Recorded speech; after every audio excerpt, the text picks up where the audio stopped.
जात में रहनी वृंदावने अवरुनी कुंज बने हो। ललना लागी गईले मधुरी पियास सहल नहीं जालानु हो। ललना लागी गईले मधुरी पियास सहल नहीं जालानु हो।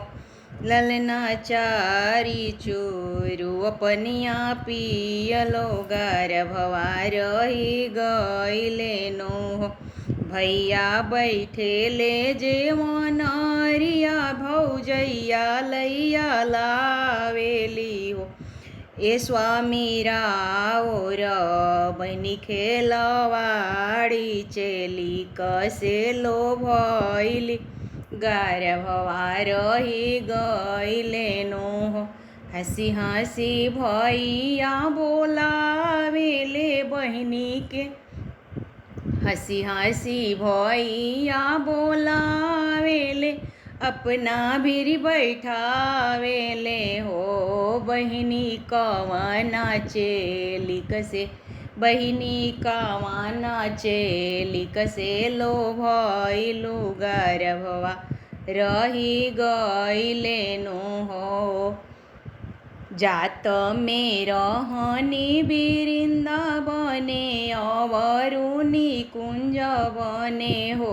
ए भैया लागी गईले मधुरी पियास सहल नाही जालानो हो। ए भैया चारी चूरू अपनिया पियलो गर्भवा रही गईले नो हो। बछवा के जामल बछवा हुई है तो देसावा मेरा खबी हो। ए बहिनी चेलिका के जामल चेलिका हुई है तो देश से निकाल भी हो।